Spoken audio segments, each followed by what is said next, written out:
Good afternoon, everyone. Welcome to our Beyond the Basics PlanIt webinar series.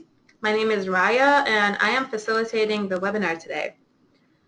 In this part of our webinar series, we will be focusing on value-added planning practices and how you can get more out of your plan when you're going through your comprehensive planning process. If during today's webinar you have any questions, please post them using the webinar control panel, which should be on the right side of your screen. And we will get to your questions, but not until the end of the webinar. Today's webinar is about school districts. We will be discussing the role of school districts in comprehensive planning and the ways that planners can have better interactions with their school districts. So now let me introduce you to our presenter today. Tara Beard. Hello. Is a housing policy analyst at the Met Council. She has both a bachelor's degree in architecture and a master's of urban and regional planning from the University of Minnesota. She has held several planning and community and economic development positions at the cities of Minneapolis and Hopkins, as well as Hennepin County. So Tara, I will turn the presentation to you now. Thanks, Raya. Over the past year, and actually a little bit longer, I've been interviewing school district staff throughout our region to find out more about how their work and city planning intersect. I've learned about their planning needs and shared with them the ways that comprehensive plans and other city policies impact their work. Our goals for this webinar are that you are more aware of how your work intersects with school district planning, and that you leave with the inspiration to create or deepen your relationship with school district staff. Finally, we hope you'll consider some support and ideas for your comprehensive plan update so that school district review and comment is more likely to occur. Just as a reminder, some background, school districts are allowed to review and comment on your draft comprehensive plan because they are what we call an affected jurisdiction. Affected jurisdictions have 6 months to review and comment on your draft plan before you even submit it to the Metropolitan Council. But there isn't a lot of historical evidence that school districts have taken advantage of this opportunity or that cities have sought this engagement beyond maybe mailing them a copy of their draft plan as required. While developing the Council's housing policy plan, last amended in July of 2015, we recognize this opportunity to learn why this has been the case and why we can, what we can do to improve school district engagement in this upcoming comprehensive plan process. In addition to our overarching goals for the webinar, I wanted to summarize the main points of today's discussion to help orient you to the presentation. I'll begin by providing some context and background on how both school districts and the Met Council and therefore local governments use forecasts to inform how they plan for growth and change. This will lay the foundation for city planners to better understand how their comp plans can address growth or change in a way that's meaningful to school districts. Then we'll dig a bit deeper into the ways that school district enrollment and housing patterns are connected, using a lot of local examples from my interviews with school district staff. Then we'll address what's probably the biggest challenge when it comes to aligning school plans and city plans, and that's jurisdictional mismatch. It's a big of a problem as it is hard to say.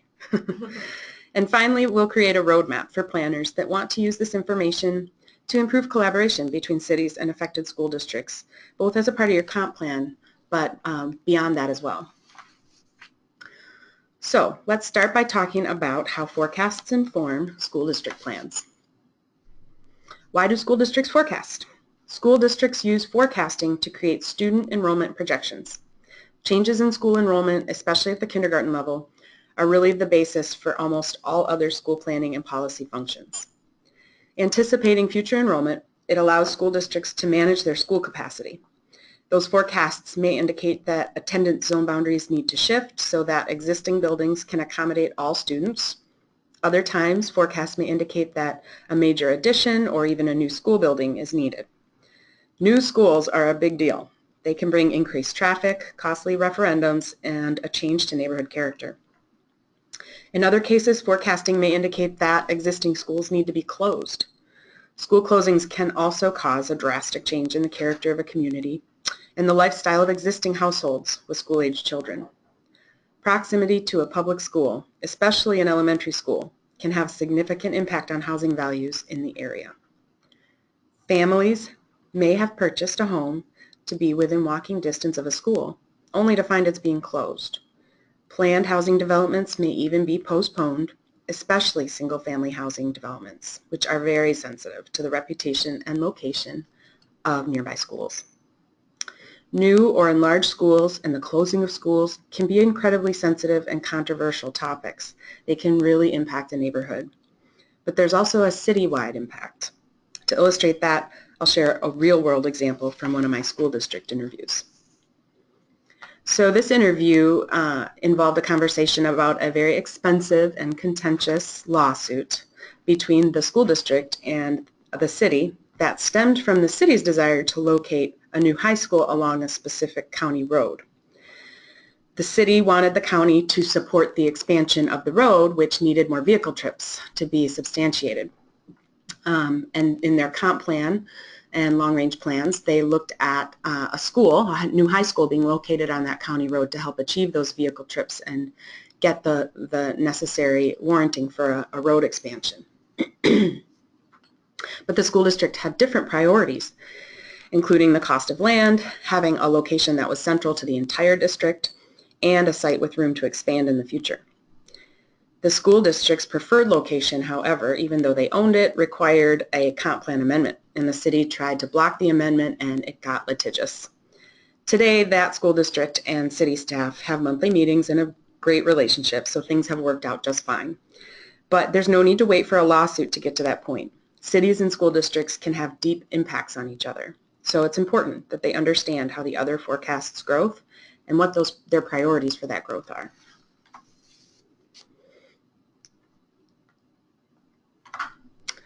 So back to why school districts forecast.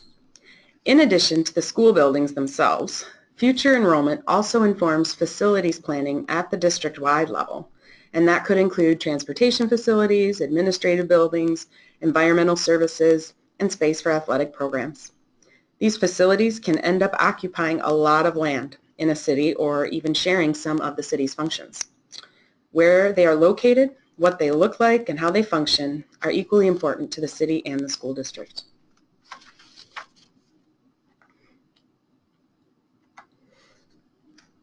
Now that we know why schools forecast, let's look at how they usually do their forecasting. Every 5 to 10 years, most school districts hire a demographic consultant to develop a formal set of enrollment projections. Consultants use census data, state vital records data, and housing market trends to inform their enrollment projections. Forecasts focus on demographic projections that can impact school enrollment, like birth rates, mortality rates, and, as I mentioned before, new housing development.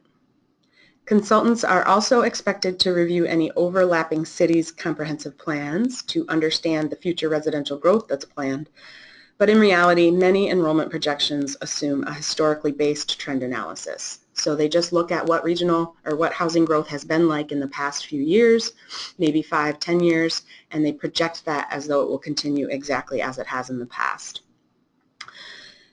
This method can really miss a lot of important context. As city planners know, new housing development can change drastically from year to year for a lot of different reasons.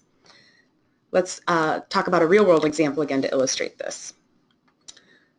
So the school district in this example includes parts of 8 different suburbs, and pre-housing bubble, new single-family housing developments were booming in all the cities in their district. When the bubble burst, a lot of future development never got built, and the school district initially assumed, reasonably, that enrollment numbers would plateau for a while. But actually the exact opposite occurred. Their theory is that because of the Great Recession, the existing homes in the district lost a lot of value and were suddenly affordable to families who would have previously been priced out of that market but were really interested in being in that school district.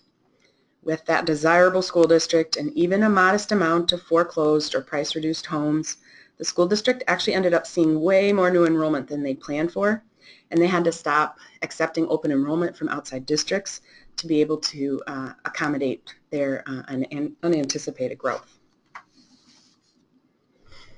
So we're just about to wrap up School District Planning 101 here. But this final detail about how school districts forecast is one of the most important details for planners to understand. School district enrollment projections assume a certain type of housing will yield a certain number of potential students. For example, single-family homes are assumed to yield around 1 student for every 3 units, where apartment buildings may yield 1 student for every 5 to 10 units. While these yields may support housing patterns in the past, some communities in our region may be expecting more multifamily housing growth than they had previously, and maybe more family-oriented multifamily housing growth. Or there may be less school-age children in new single-family homes than there have been in years past.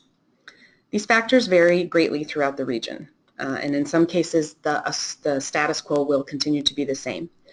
But school districts and their consultants may not have the same local perspective that city planners have, so it can be really helpful to touch base on these topics. All right, so we're going to go into what I expect will be refresher information that most of you already know, but I think if we're going to talk about how school districts forecast and to understand it in the context of how we forecast, we should do a quick review of how we do that for comprehensive plans. As we just covered, school districts forecast to predict future enrollment, but cities must plan for local forecasts developed in partnership with the Met Council to inform our primary function to support orderly and economical growth. Our forecasts consider population, they consider household and job growth, and that's used to inform infrastructure priorities and growth policies. The forecasts are updated at least every 10 years at the regional level to inform the Council's Regional Development Guide, currently Thrive 2040, and at the local level to inform your comprehensive plan updates. Interim forecasts also occur when appropriate, and it's usually in conjunction with a comprehensive plan amendment. The Council forecasts using an economic model. In addition to analyzing changes in the existing population, such as births, deaths, and aging, our model considers our competitiveness when it comes to attracting new residents from outside the region. Current forecasts for the 7-county region predict a population gain of over 800,000 residents by 2040. Of course, who those residents are and where in the region they choose to live is another question entirely. To disseminate regional forecasts to local communities, the Council uses a land use model. Land use modeling helps predict where new households will want to live and work. We consider the likely characteristics of these new residents. Are they families, people living alone? Will they be high-income earners or low-income earners? Are they old? Are they young? Are they in the middle? Then we apply the general market preferences of those household types to model where in the region they're likely to want to live. Of course, we have to consider real estate supply and demand, and that includes things like how a city has guided and zoned its land. And then we work with local experts, city planners of course, to apply additional context and review. In almost all cases, we are able to agree with local governments, at least for the purposes of the comprehensive plan, on a reasonable forecast for each community. So let's summarize the different reasons and ways that school districts and the Met Council and local governments forecast. Both have their strengths and uncertainties, and no forecasting method is perfect or foolproof. But school districts are less likely to include information about growth in the region that isn't locally grown, or that is people moving to the region and not just new births or new housing units created.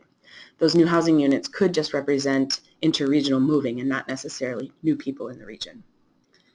School districts could really benefit from this added perspective, and both cities and school districts benefit when they share their plans for short-term and long-term growth, because that's really, the school districts are really focusing on shorter term growth in their planning, whereas we're looking out a little further, and so we may have a little more nuance in those different ways of thinking about the future that can be helpful to share. Hopefully you have a good understanding now of the role forecasts play in school planning, and hopefully you already had a good understanding of the role forecasts play in local planning. But now we're going to spend some time digging into the ways schools and housing actually impact each other on the ground. Let's start with something that's pretty intuitive and think about it a little bit deeper. School locations and reputations have an enormous impact on the housing market. It's really hard to overstate it. If you have school-age children, you know how much the local school district impacted your search for housing.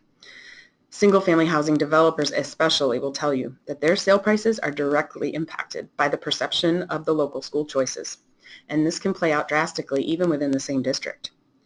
Even households with school-age children, even households without school-age children think a lot about the reputation of the local school district because they're considering resale value in their purchase. So I'm going to give you another real-world example to show how this plays out. In one of our region cities, a single-family development was put on hold indefinitely because the local school district had not yet decided which high school attendance zone the new homes would be in. One of the high schools that was an option was brand new state-of-the-art facility. The other was an older traditional high school.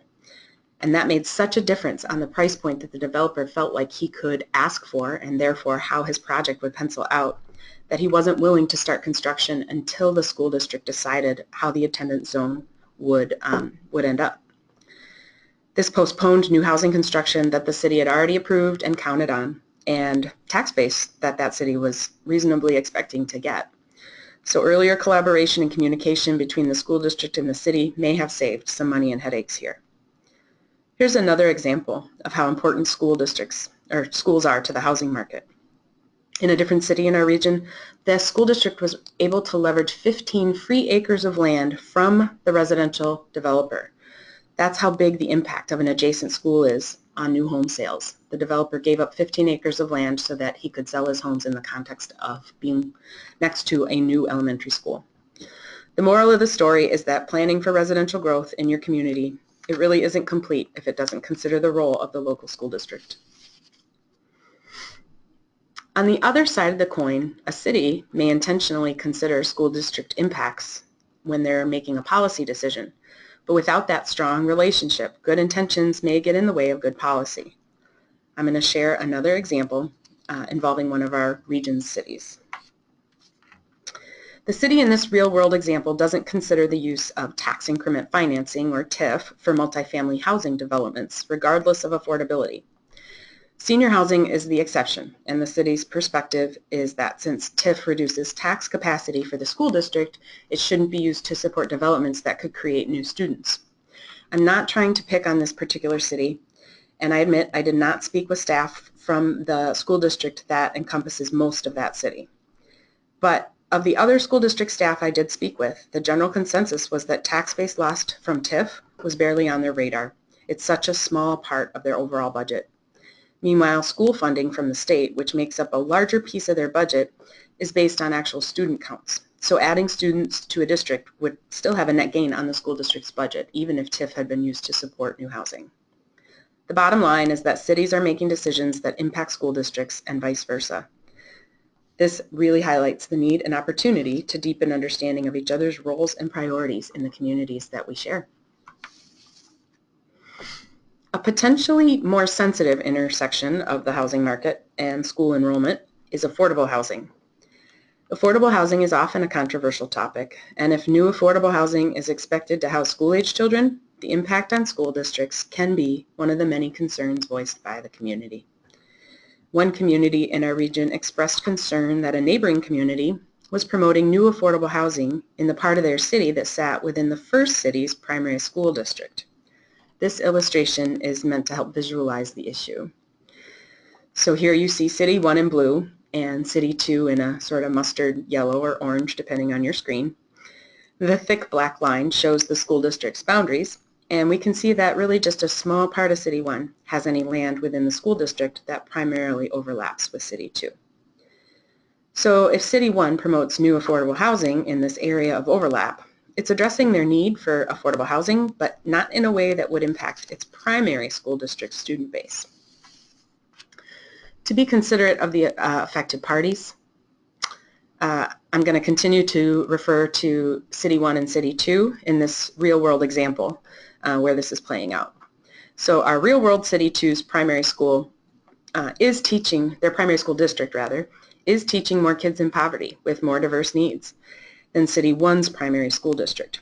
And City 1 does have significantly higher housing values, and its primary school district does have a better reputation than City 2 and its primary school district. City 2 has expressed frustration that City 1 is contributing potentially high-need students to its already taxed school district.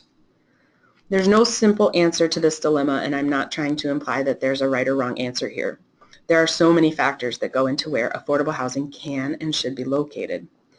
And to be clear, while areas of concentrated poverty do usually have schools with lower test scores and lower graduation rates, adding affordable housing in an area that isn't a concentrated area of poverty has never been shown to have negative impacts on the area's schools. It's actually to the contrary. Research shows that adding economic diversity to areas that are not concentrated with poverty benefits the education of both the kids from lower income households and the kids from the higher income households. But understanding the sensitivity to where affordable housing may be promoted is an important long-range planning consideration. Again, the bottom line is that cities and school districts are making decisions all the time that impact each other, and so they need to be talking about these issues and planning with them in mind. Another sensitive area of overlap between housing and schools is racial and economic integration. At the school district level, integration is an incredibly challenging and complex nut to crack. There are open enrollment policies, charter and private school options, transportation challenges. These all complicate a school district's ability to meet school desegregation and integration outcomes, which are expressed through the Minnesota Department of Education's Achievement and Integration Program. Cities also have to consider segregation and integration from a housing perspective as a part of the Federal Fair Housing Act.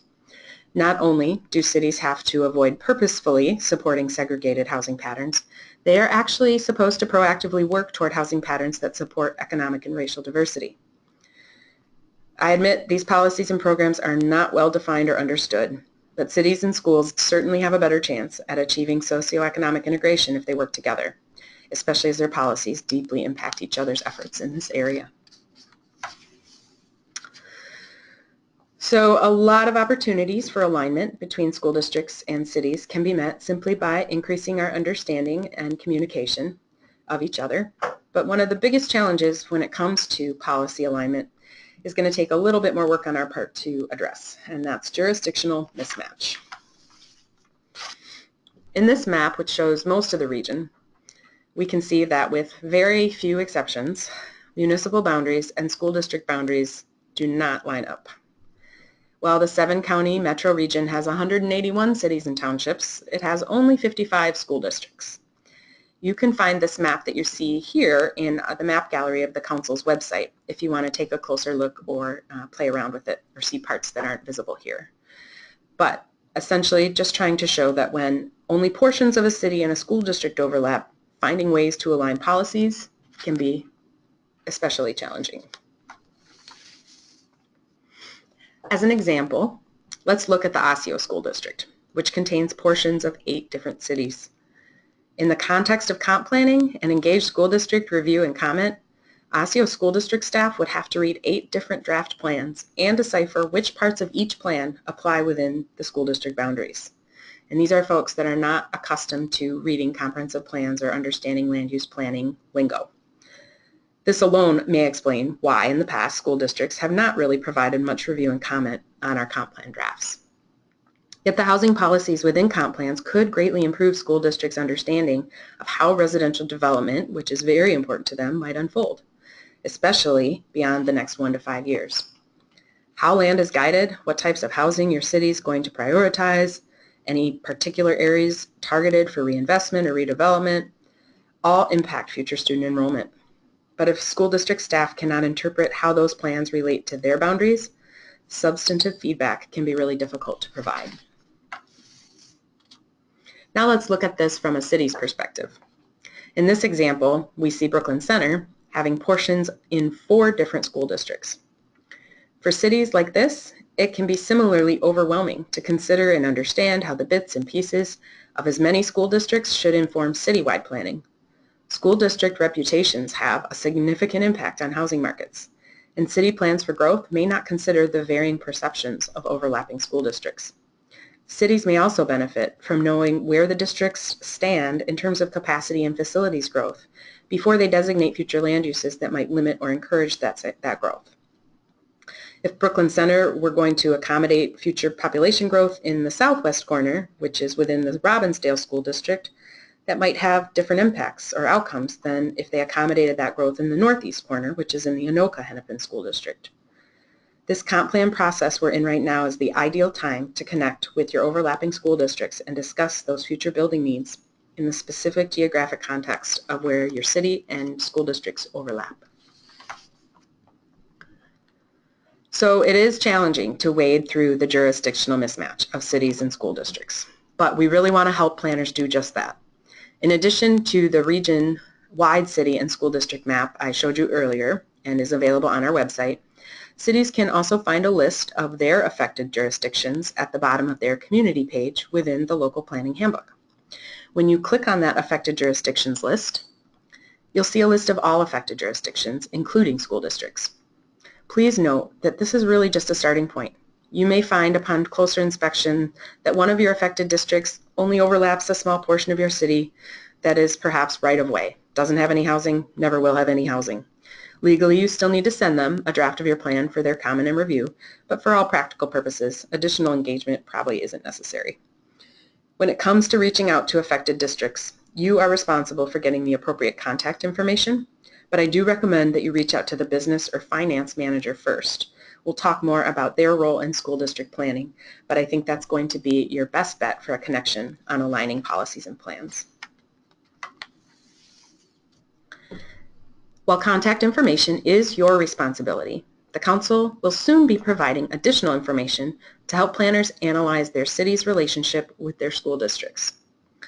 We're going to be providing maps for each community, like this example for Golden Valley, that show clearly how land uses and school district boundaries overlap. These maps will be available at the bottom of your community page real soon, hopefully sometime next week. In this example, the map shows that while roughly half of Golden Valley's land is in the Robbinsdale School District and half is in the Hopkins School District, more than half of Golden Valley's single-family neighborhoods, that pale yellow, and the area that provides the highest yield of school-aged children, are in the Robbinsdale School District. So considering where the school-aged children are and where future redevelopment opportunities lie is really the key for Golden Valley's conversation with these school districts in terms of future plans. For cities with 6, 7, or 8 intersecting school districts, this breakdown may be even more useful. We're also going to be providing this information in table form, which I think is also helpful. This example again of Golden Valley shows, or sort of confirms what we were looking at visually on the map. In the table, the data supports, while Golden Valley is split about in half between Hopkins and Robbinsdale school districts, Robbinsdale School District is likely to be educating more than half of the city's school-aged children. So we need to be able to see that spatially in the map and quantitatively to have these conversations. And we hope this is really helpful context, but we also want to acknowledge that the map and table in these slides is only the current snapshot. Considering future land uses in the context of school district boundaries is really where city and school district plans could benefit from alignment. So we want to help with that as well. We'll talk more about how you can test future land use scenarios in the same context of school district boundaries in a moment. I've just shared a lot of information with you about school district planning and how it intersects with city planning. We hope we've convinced you that a strong relationship between the jurisdictions is important. So now we're going to provide you with some more specific recommendations on how to move forward. First, some low-hanging fruit. Reach out to your school districts. I've shared a few insights I've learned in my school district staff interviews, but the truth is absolutely nothing can replace direct communication between your city and its affected school districts. Often I found there were relationships between the city and school district officials, elected officials or superintendents, but this tends to not really get at the type of planning considerations we're talking about here. Planning staff and others involved in comprehensive planning are likely to find better opportunities to align future plans with the business, finance, and/or facilities directors within the school districts. These are the roles that are in charge of enrollment projections and the hiring and managing of a demographic consultant. Of the 14 different school district staff I was able to interview, every single one expressed genuine excitement and interest in cultivating a stronger relationship with city planners and a deeper knowledge of how community development plans and policies were created. And it's really not only school districts that benefit from knowing more about city plans. City staff may be surprised to find that school districts are looking at land acquisition, new construction, or major building additions. Here are some specific topics I would recommend you discuss. Future facility needs are a great conversation to have. I encourage you to talk to school district staff about their plans. And directly related to that, the local regulatory process can also cause troubles. I heard more than one story that illustrates the potential for conflict around school district facility needs and local regulations. So let's talk about another real-world example. School districts may not embark on major construction projects frequently, so they might not remember or be familiar with local regulations. You'd be surprised what they may incorrectly assume about the city process for new development. They may even assume that as a public institution, they're exempt from certain requirements, but outside of the University of Minnesota, that is not the case. One business manager I spoke with was really upset to find a new school project would trigger a park dedication fee because the new building included a playground and athletic fields, and those would be open to the public when not needed by the schools. This manager felt like the fee was just really unfair. A facilities director I interviewed was upset that the building permit process required months for complete review. She had assumed that plans that had already been signed off and approved by licensed architect and professional engineers would be able to be approved per building code standards, etc., much more quickly than they were. If she'd just known that earlier, she could have saved herself time and money waiting for those permits. Another manager was upset that a new school required a conditional use permit in that community. This manager's opinion was that schools should be permitted by right in all zoning districts, and in this case, the additional standards to be met in the CUP process created space for some community pushback that caught the school district off guard. So these are specific examples. They may be extreme, but the bottom line is that both cities and school districts benefit when they are discussing future facility needs early and often. Another great topic to discuss is how housing patterns and household characteristics are changing. The student yields expected from specific housing types may not follow trends of the past, as I mentioned before, or maybe they will.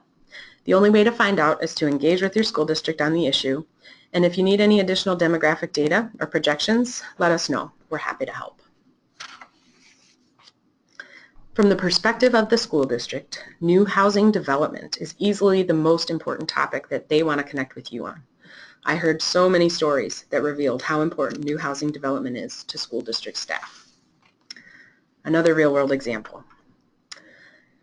One finance manager told me a fascinating story about a multi-phase single-family subdivision planned over about 5 years. And this school district felt like they were pretty on top of things. They had an annual meeting between the city manager and the superintendent and some other high level officials in the organizations. And at their annual meeting, they discussed this phased development, and it had the potential to add hundreds of students to the district. So it was a really big deal, and the school district changed its enrollment forecasts accordingly. Fast forward to about 18 months later, and the business manager at the school district was driving into work and noticed that parts of the development that he was driving by were under construction early. So when he got to work, he called the city planner, and the city planner said, "Oh yeah, we financed and built the first phase so quickly, and there's so much demand. We're way ahead of schedule, and the second phase is being built as we speak." This ended up having a huge impact on the school's capacity to meet the needs of all the new students created by this development. They ended up actually using trailers to make enough classroom space in the years that it took them to adjust to this accelerated enrollment. So even communities that feel like they're talking about it may underestimate how frequently it helps to kind of check in. Another example was with a district that was finding it nearly impossible to keep up with the development boom in pre-recession years. They actually ended up hiring a full-time employee to track residential developments in the 8 different cities that overlapped with that district, which is obviously a great solution, but not all school districts have the resources to be that proactive. So when you reach out to your school districts, talk to them about real-time housing development. Ask them how they would like to be involved or kept up to speed. Some cities allow their school district to appoint one of their planning commissioners. So that's one way on a higher level to increase cross-understanding. A lot of cities have automated email systems to notify interested people in planning commission or city council agendas or community development committee agendas. That can be another thing to let key school district staff know about so that they can use their time wisely to track housing development. Finally, more simply, staff from the two agencies maybe just need to meet regularly. Whatever works, we encourage you to pursue it. So up till now, we've been talking about general planning recommendations that you may want to consider, regardless of where you are in your comp plan update. But of course, the update is an unmatched opportunity for these jurisdictions to get their long-term plans in sync. And there's no need to wait until your comprehensive plan update is drafted to get feedback from school districts. We recommend you get input early and often. Your school districts are an important partner in achieving your plan's vision and goals. It's really worth the extra effort to build that relationship. One thing I learned over and over again when interviewing school district staff was that they have a really unique and important relationship with the families in your city. Many families that are somewhat apathetic or unaware of city activities are deeply involved in their school district. School districts are an opportunity to help you elevate your community outreach and engage more broadly. Schools have amazing access to the families in your city and space and capacity to host comprehensive plan outreach activities, just as an example. When it comes to actually drafting your plan, school district staff can be especially helpful in rounding out the narrative component of your existing housing assessment within your housing element. School districts often have a unique perspective on the housing needs of their students and families, and I'm going to ponder a real-world example with you yet again. This suburban school district finance manager specifically talked about how student homelessness was impacting their district, and how the variety of different cities' comp plans did not discuss student homelessness in their housing elements. I pointed out the opportunity to provide feedback as, in the review and comment period is a great opportunity to kind of connect those dots. But any way that cities can encourage school districts to offer that kind of insight and input benefits everybody. There's really so many ways to close the feedback loop. And of course, comprehensive plans have a lot more in them than housing policy. This webinar, of course, is focused primarily on housing and land use, but there are many other elements of your comp plan that obviously intersect with school district needs and policies. Busing needs, safe routes to schools, sustainability goals. Schools and cities have a lot to gain by coordinating efforts, especially as we are doing more with less, all of us. We encourage you to seek additional comp plan topics that intersect and find ways to align your plan with school district priorities. We'd love to hear about it if you're able to do that, and we want to help if you need it. This last recommendation I'm going to spend a bit of time on because it's kind of the most hands-on assistance that I think we can give school districts in understanding how our comp plan updates impact them. I mentioned before that the council wants to help you analyze and present your future land use data in a way similar to the map and table that we are going to be providing you about your existing land use data. We really think this is the single most effective way to encourage review and comment of your draft plan by affected school districts. We know it'll take a little more work, but we hope you'll agree that a little bit of extra work is worth it. All the school district staff I spoke with seemed really interested in seeing the information presented this way.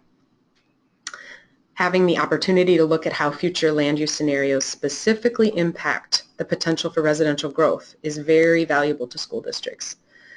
If you can show them different scenarios even before you've decided on a future land use plan, that's ideal. But even just providing your future land use plan in this school district format could be really helpful. And beyond the maps and tables, I really encourage you to make sure school district staff have the necessary context about future land use policies. We all know that no two high-density residential parcels are exactly the same, and now you know more about what kinds of housing are important to schools, so you can help them focus their feedback accordingly.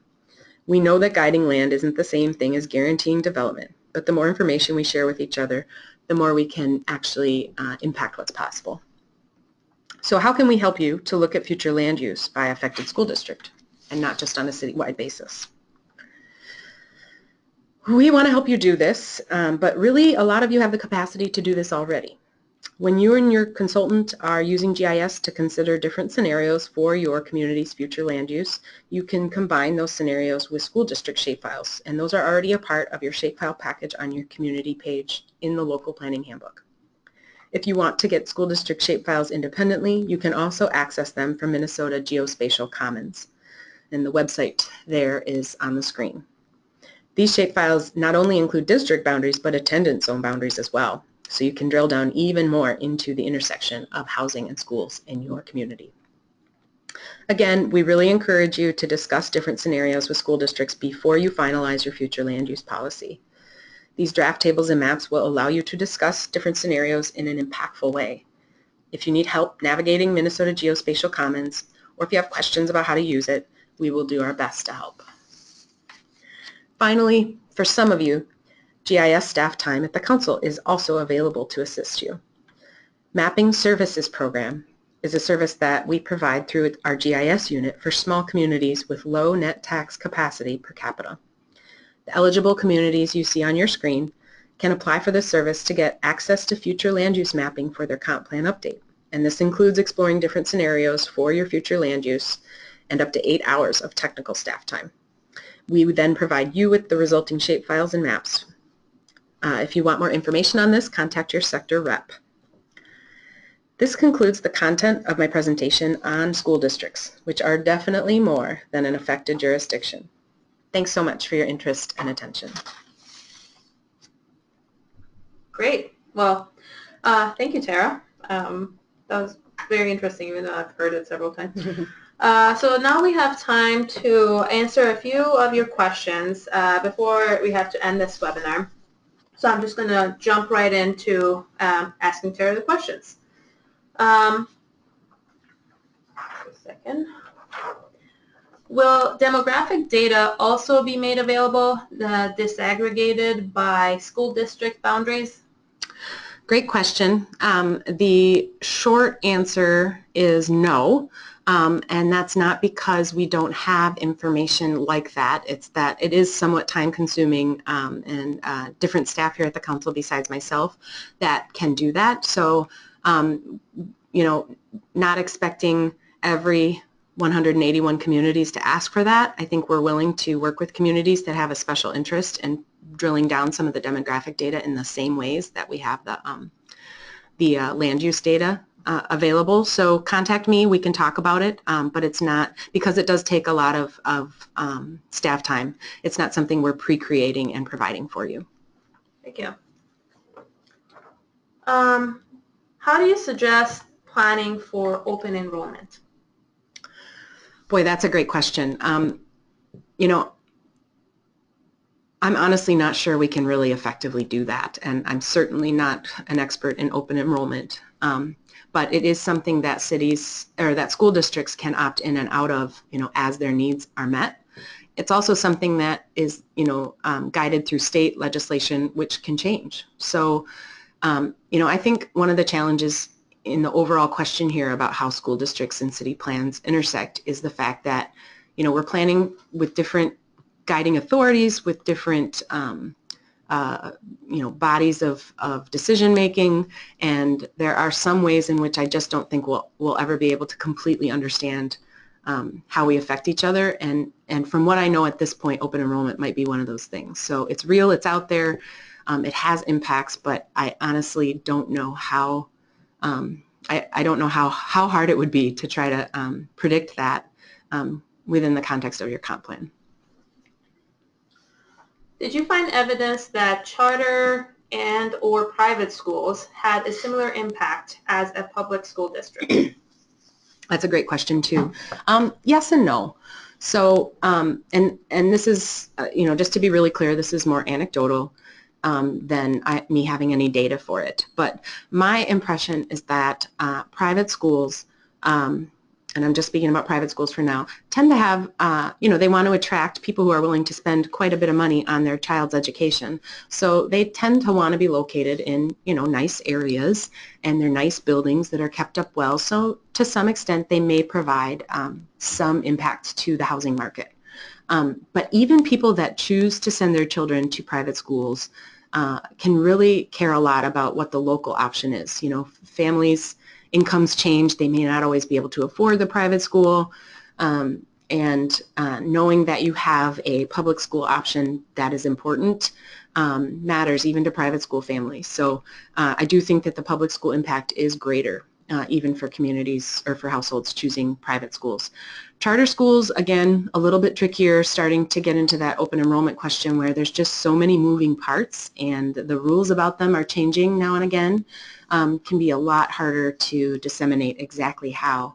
Charter schools also can be housed in all sorts of, innocuous locations, so there may not be as many opportunities to impact the housing market there. Perfect. What professional organizations are involved with school district planning? Would connecting with them be useful? Absolutely. And we are doing that. We are trying to provide a counterpart to the presentation you just saw to the Business and Finance Manager Association, Professional Association for School Districts in the state of Minnesota.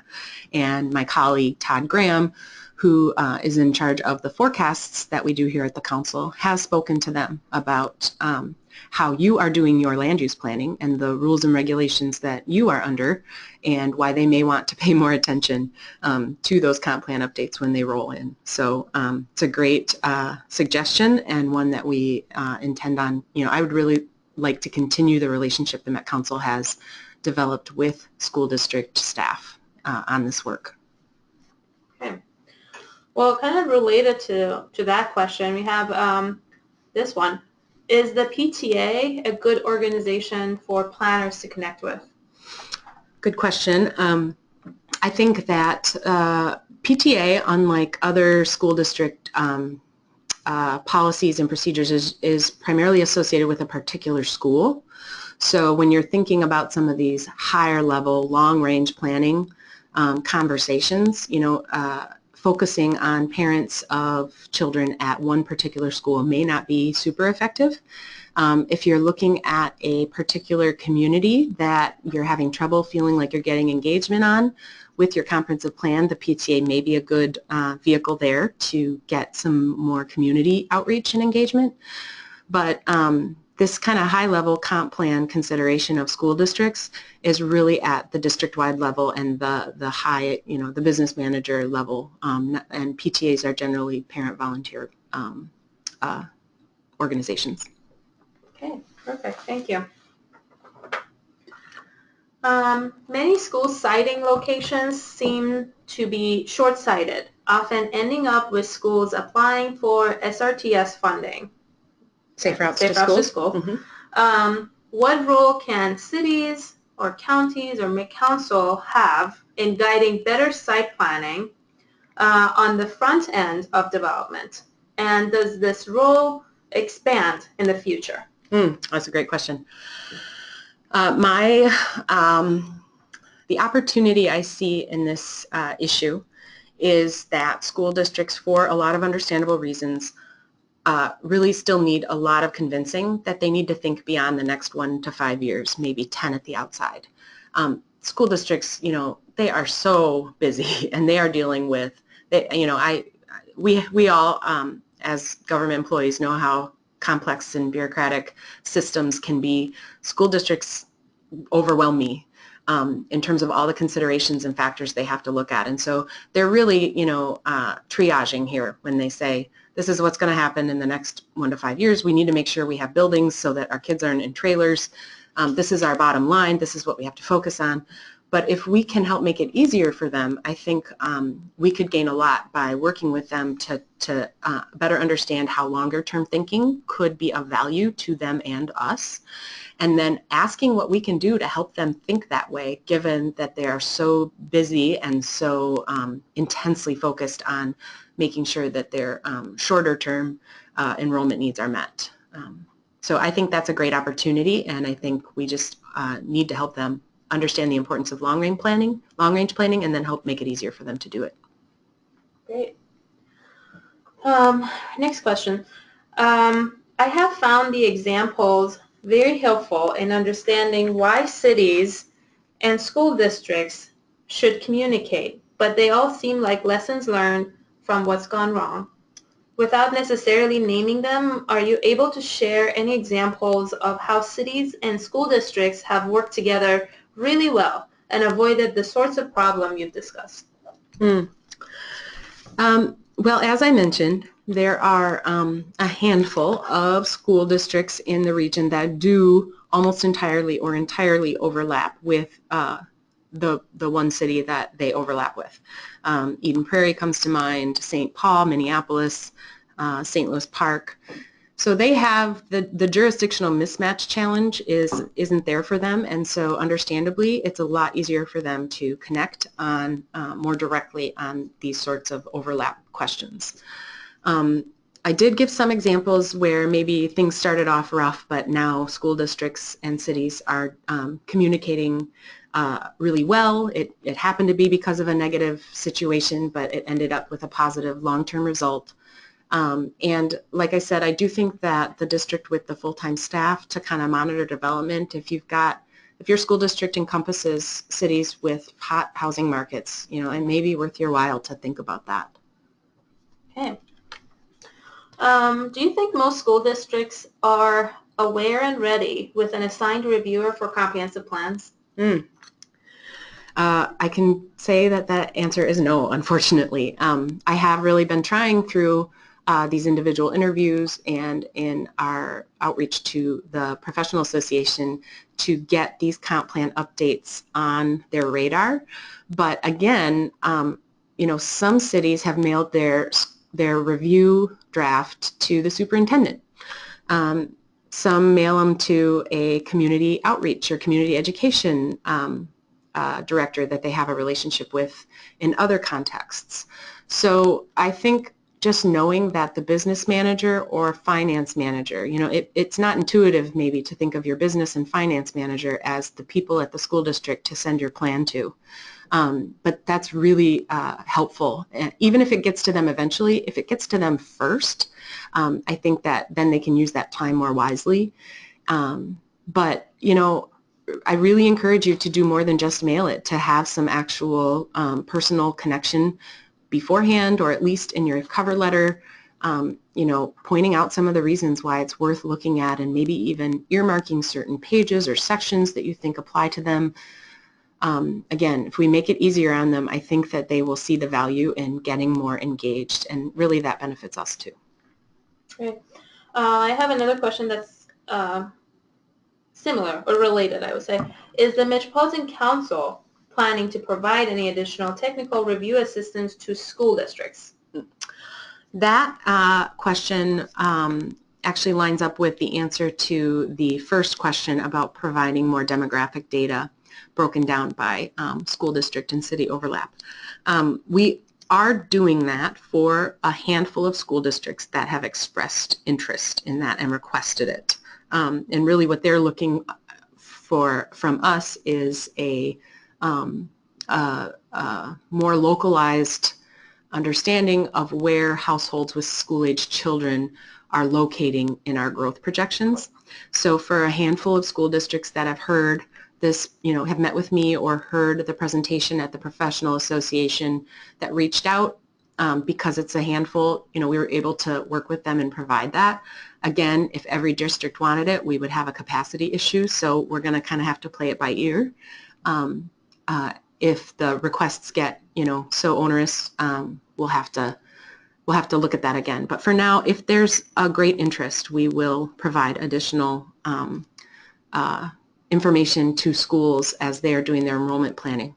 When it comes to how to review and comment on a comp plan effectively, other than kind of what I mentioned in these interviews, and there are some school districts I asked to meet with that just weren't interested. But with the folks I did meet with, I was able to talk to them a little bit about what parts of the comprehensive plan drafts might be most of interest to them, but no official additional outreaches planned. Would you find it useful to have cities include a school facility plan in their comp plan? In Oregon, it is state law for this to occur in communities with high growth school districts. That's interesting. You know, you guys are the local experts. These are your comprehensive plans. I think I would defer to you if you think that school districts overlapping with your city are growing so fast and have, you know, enough need for kind of a longer term look at facilities planning than maybe they're able to do right now. That certainly sounds to me like some deeper engagement is necessary, and possibly even in the context of your comp plan, because maybe it affects things like roads. You know, the lawsuit example comes to mind. So I think, you know, I don't have any red flags about why you wouldn't want to do that. It seems like a lot of work, so I think it probably depends on your particular community, but that's a great thought. I think this will be the last question that we have time for. Life cycle housing seems important to ensuring turnover, so there are new families moving in. Do the demographic consultants consider that? I think that's actually one of the areas where there's some room for improvement. And of the 14 districts I spoke with directly, only 2 of them did not use the same demographic consultant for their enrollment projections. So while there aren't required standards, kind of by default, a lot of school districts are getting a very similar methodology in their enrollment projections. And from what I saw, the analysis was focused heavily on, again, former housing construction trends, projecting those outward without a ton of change, and then assigning these yields to those housing types. And so I think that this question highlights the nuance that is needed to think about this more carefully. That is a helpful measure, but there's a lot of room for additional thought going into how and why new students may come to a district. Okay. I think we have time for one extra quick question, if you can just shorten your answer. Does each school district forecast separately or in coordination with other school districts? As best as I can tell, other than having the same consultant, in most cases, they do not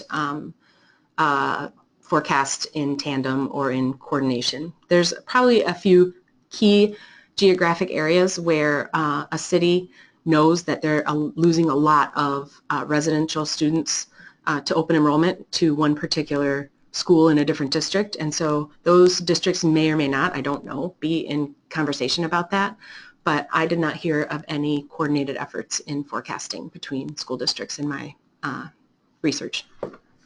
Perfect. Well, thanks, Tara. If you guys have any additional questions, please do email Tara directly. Her email is on the screen.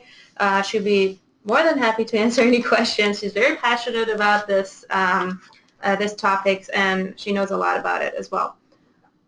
So before we leave, I just have a couple of things to mention very quickly. First of all, this webinar provides CM credits. So if you are AICP certified and you want to record this credit, please search it under PlanIt. You should find it with the same name. I can also tell you the code is 9119513. Again, this webinar is recorded for 1 CM credit. 9119513 is the code. Our next PlanIt event is a workshop partnering with Government Alliance on Race and Equity, or for short, GARE. They'll be covering comprehensive plans and equity. This is actually a first of a 4-part workshop series with GARE that we're going to have throughout 2017. Registration for this workshop and also other events is now available on the PlanIt page of the handbook, including the affordable housing workshop coming up in April, and our next webinar on population estimates also in April. We will be posting today's webinar video online as well as a Q&A document. We will also include any questions that we didn't get to within that document and a PDF of the slides that you just saw. And also, as you're exiting the webinar, there will be a very quick 5-question survey that we really truly appreciate if you can fill it out and help us with our future event planning. Please feel free to contact us anytime with any questions and comments. And thank you for joining us today. Thank you.